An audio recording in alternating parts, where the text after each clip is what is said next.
If there's one thing we can give Valve credit for, it's their consistent ability to tell detailed stories, and damn good ones at that. From the physics-based puzzles of Portal and Half-Life to the run-and-gun nature of Left 4 Dead and Team Fortress 2, Valve has had no shortage of detail when it comes to expanding the characters and backstories of their own games. Ask pretty much anyone which games made an impact on their lives, and a good chunk of those answers will probably revolve around Valve-made games. However, with that being said, players of any game on the Source engine never have to actually acknowledge the level of detail that went into making such a creation to enjoy the game. Many of us were in our early years when we discovered Half-Life and Portal on the PC, or the Orange Box for those who were on consoles. We'd often replay these games multiple times, paying attention to the story unfolding, but also finding ourselves exploring the world around us. Once we completed Half-Life and Portal's story for the first time, there's often this feeling of incompleteness. That feeling is similar to what we experience when we finish a series or come to the end of one of our favorite movies. It's not incomplete because the story was inherently bad or literally incomplete. It's more so the fact that the experience we were a part of was so good that we didn't want it to end, even if it made sense to end it where it was. With that being said, that's what makes these stories and games replayable. We end up replaying Half-Life or Portal just to explore the areas that we missed or chose not to go to.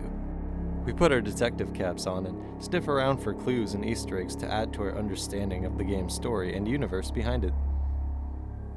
I think all of Valve's games are guilty of making players replay them, or sometimes even dissecting the lore of the game on their respective Wikipedia pages.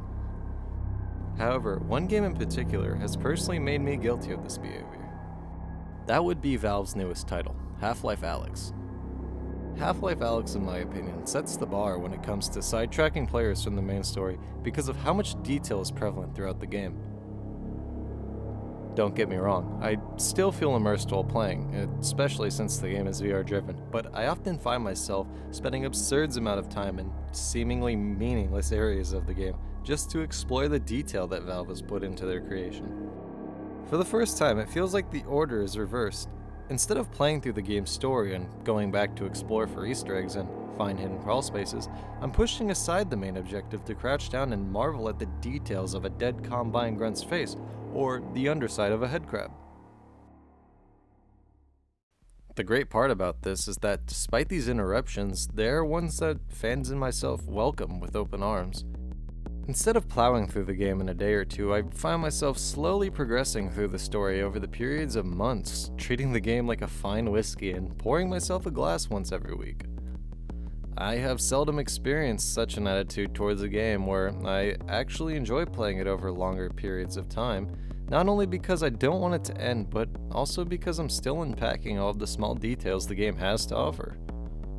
It's Alyx's ability to immerse the player in-game with VR technology, but also provide Garry's Mod-esque areas throughout where you find yourself throwing and manipulating objects out of curiosity and entertainment that sets a precedent for other games.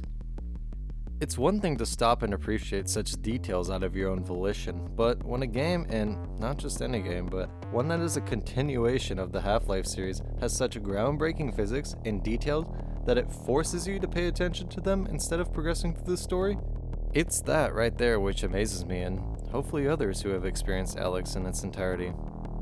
With that being said, Alyx is a VR title, so not as many fans have been able to experience what it has to offer, instead opting to watch videos showcasing such details and mechanics of the game. It's a bit unfortunate that this bottleneck exists, but personally, having played the game, I feel it's necessary to get the point across of how much effort and detail is present. Even if you aren't able to experience what the game has to offer at this very moment, you can rest assured knowing that it will be worth the wait, as the famous Gaben once said.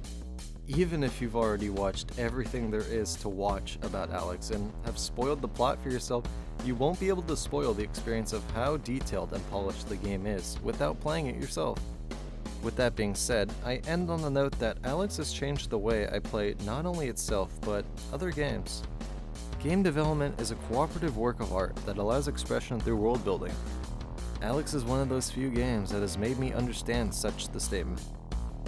To that, I commend it, and look forward to spending even more weeks treating myself to what the game has to offer. Alyx is not only a game, and not only an experience, but a work of art on Val's behalf. And I'd hope one day, all of you out there will be able to fling headcrabs and cradle the heads of Combine soldiers as I have. So in other words, Val, congratulations. You've done it again.